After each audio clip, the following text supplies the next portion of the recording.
Fala pessoal, sejam todos bem-vindos mais uma vez ao nosso canal TRP. Nesse vídeo a gente vai estar fazendo o nosso quadro Tatá Responde. Esse é de número 41. Antes da gente começar, eu preciso lembrar que esse quadro nós fazíamos no canal lives. E muitas vezes essas lives ficavam extremamente longas.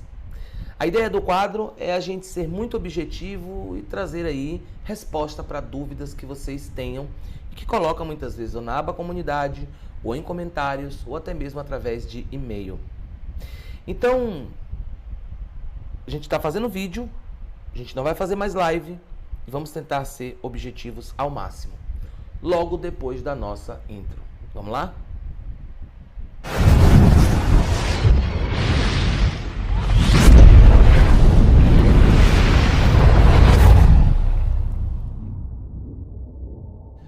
Pois é, pessoal, Tatá Responde, número 41, e como sempre, a gente vai trazer algumas dúvidas.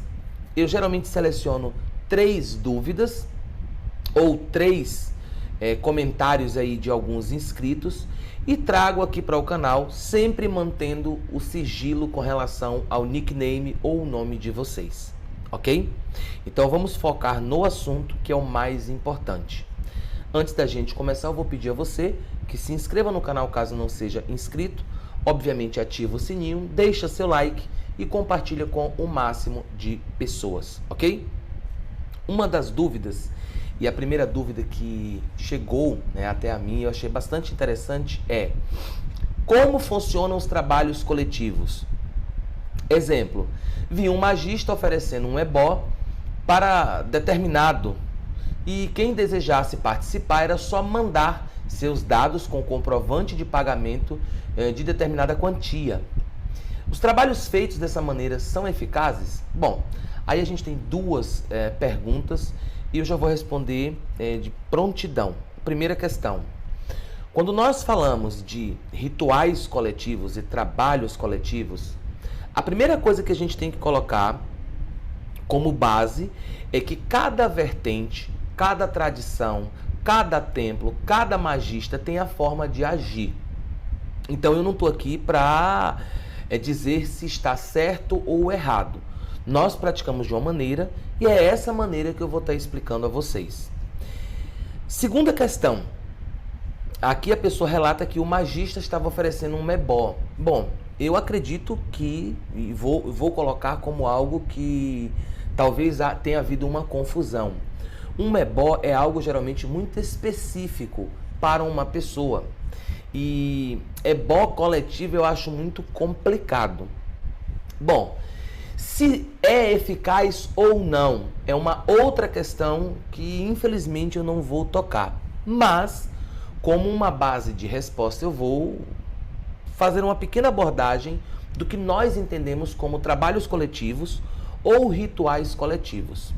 Nós entendemos que quando se trata de coletivo, não há somente a participação do sacerdote, mas sim de várias pessoas, inclusive pessoas que tenham interesse em realizar aquele intento. Rituais coletivos, pelo menos dentro do nosso templo, eles são muito específicos. Então nós não fazemos ele muitas vezes aberta. São pouquíssimas vezes que nós fazemos rituais coletivos abertos. A grande maioria eles são específicos, ou para uma questão de prosperidade no sentido financeira, ou para uma questão amorosa, na questão de relacionamentos, ou para uma questão de repente de saúde e assim por diante. Então nós entendemos que, primeiro, um ritual coletivo ele tem que ter um norte, ele tem que ter um caminho. E todos têm que vibrar, todos têm que ter essa intenção. Essa é a primeira questão. Segundo, somente você trazer a sua intenção, o seu desejo, os seus problemas e jogar nas costas de terceiro não vai resolver o problema. Nós entendemos que um ritual coletivo ele tem que ter a participação também das pessoas interessadas. Então, dentro do templo, quando nós realizamos rituais coletivos e abrimos de forma pública, deixamos aí aberto ao público, automaticamente essas pessoas geralmente recebem ou um pequeno ritual e um banho, ou muitas vezes até mesmo somente um banho. Isso tudo vai, para essa pessoa, serve para justamente haver essa conexão com o nosso ritual. Então, nós realizamos o ritual em um determinado dia e hora, e essas pessoas naquele dia irão fazer os seus pequenos rituais para justamente naquele momento intencionar os seus desejos. Automaticamente isso vai gerar um grande nível de energia e essa energia vai ser compensada para todos, ou seja, algo que vai trazer uma qualidade de resultados para todos, mesmo que para alguns baixa, para outras muita, mas vai haver o resultado, porque é um coletivo trabalhando em prol de uma meta para todos. O ritual coletivo, ele sempre tem como base a questão do custo-benefício. Então, nós temos a vantagem de potencializar as nossas intenções ou a nossa intenção, mas ao mesmo tempo a gente tem aí a benécia de ter um custo-benefício menor. Ou seja, um ritual que muitas vezes você fosse gastar um valor que seria, vou dar um exemplo, tá? R$1.000, R$2.000, você pode, através de um ritual coletivo, com um pequeno valor, uma pequena contribuição, você participar e automaticamente receber o benefício daquele ritual. Então, o custo-benefício ele é base para todo o ritual coletivo, ok? Logo, a gente não aqui está dizendo que quem faz de forma diferente é errado, não. O nosso entendimento, mediante as nossas crenças e práticas, nos dá o âmbito de entendimento e nos dá a habilitação para passar dessa forma. Se pessoas fazem diferente, como eu disse, cada templo, cada magista, cada vertente, cada tradição vai fazer da forma que acha que é cabível, ok? Então vamos para a próxima dúvida. Eu acho que essa dúvida ficou muito elucidativa. Inclusive, dentro do canal a gente tem pelo menos 2 vídeos que eu falo acerca de rituais coletivos e faço essa abordagem de como nós praticamos os nossos rituais coletivos, ok? A segunda dúvida que me foi enviada, e ela também, assim, ela tem algumas interrogações, né? A segunda dúvida é: círculo mágico é tudo igual? Quais são as principais diferenças entre eles? Existe círculo mágico dentro dos cultos afro? Bom, de início a gente já dá para responder 2 perguntas aí muito rápidas. Círculo mágico, tudo é igual? Depende de como você enxerga. Se você enxergar que um círculo mágico, ele nada mais é do que um espaço delimitado para que o magista possa agir, a gente vai entender que, independente de conjurar daimon, independente de conjurar anjo, a gente está falando de um ritual que é necessário um espaço para esse magista ter a ação.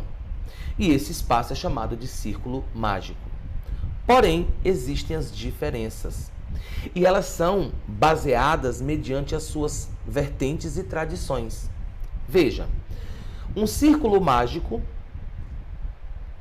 de magista que pratica, por exemplo, uma magia enoquiana. Vou dar um exemplo bem rápido, tá?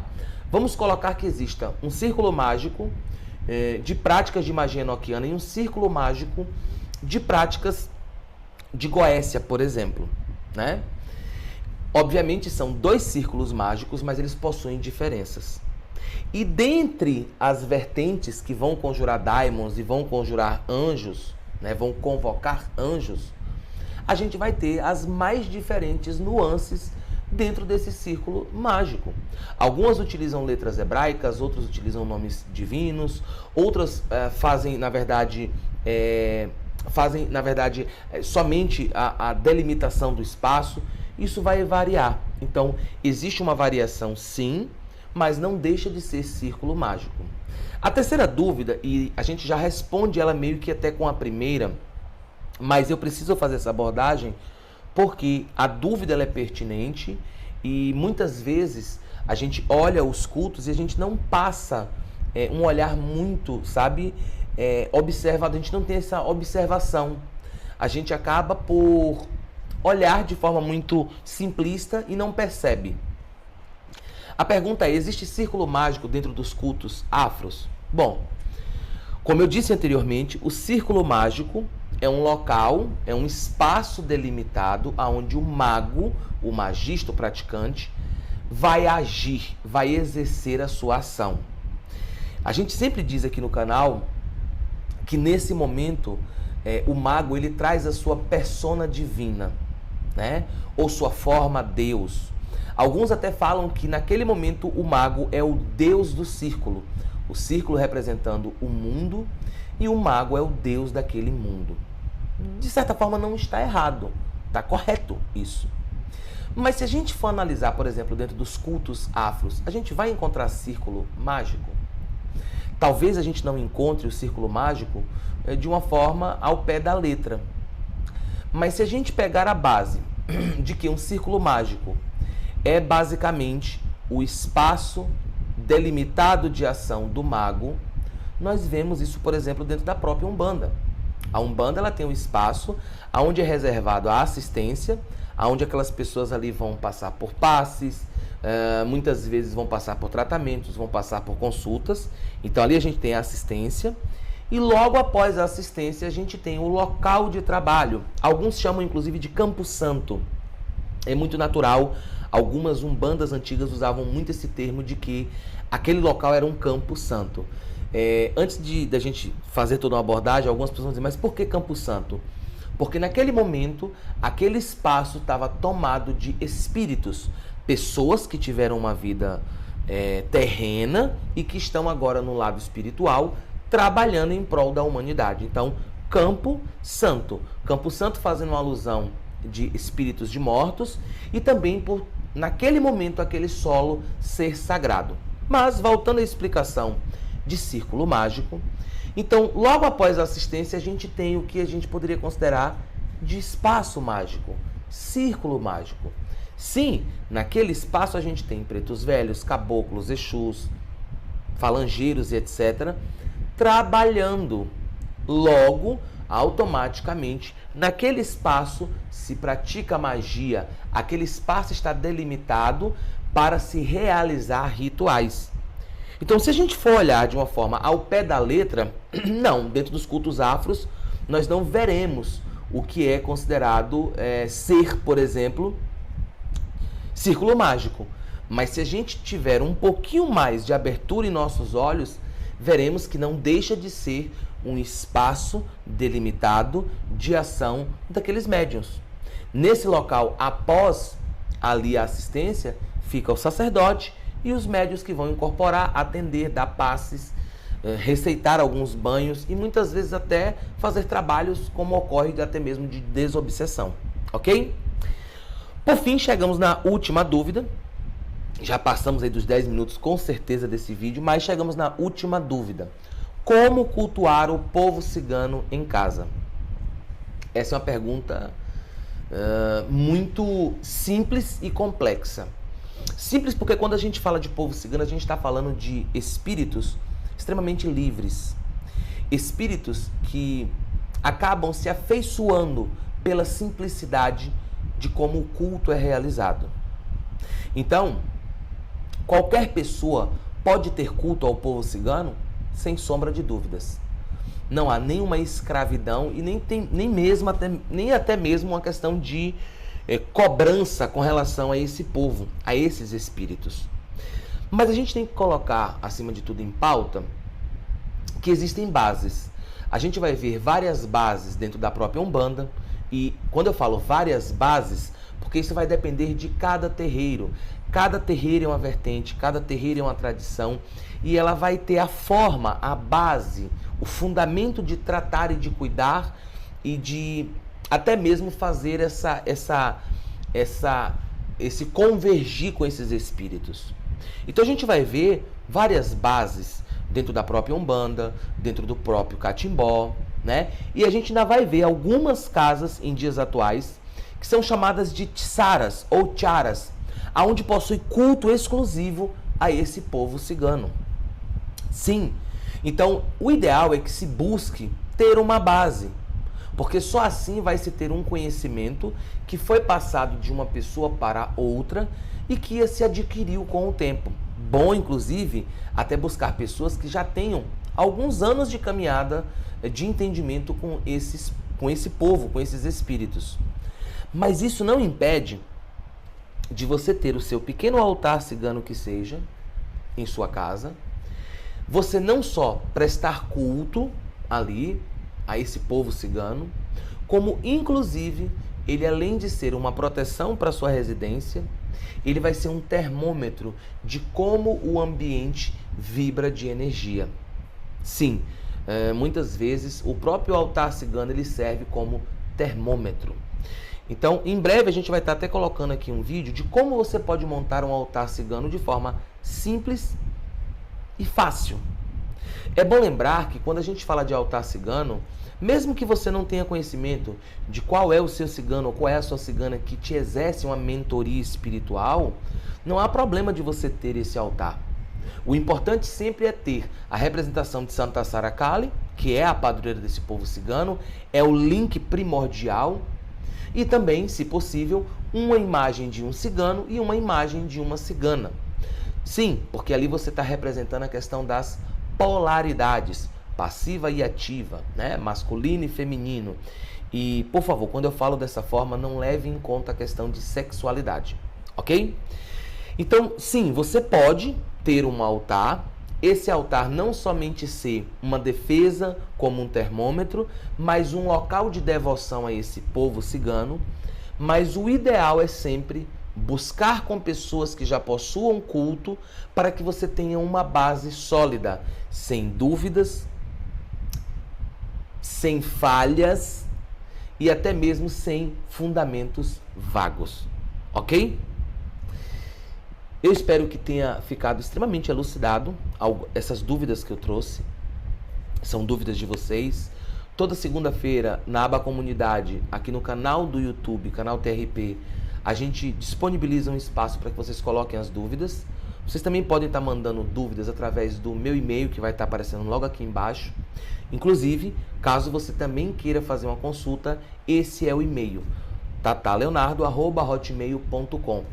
Manda aí a mensagem que a gente responde logo que possível, ok? Agradeço a todos, espero que você tenha gostado. Deixa seu like ou dislike se não gostou. Compartilha esse vídeo, se inscreve no canal se não está inscrito. E a gente se vê em breve, pessoal. Gratidão a todos, muito axé e até mais. Tchau, tchau.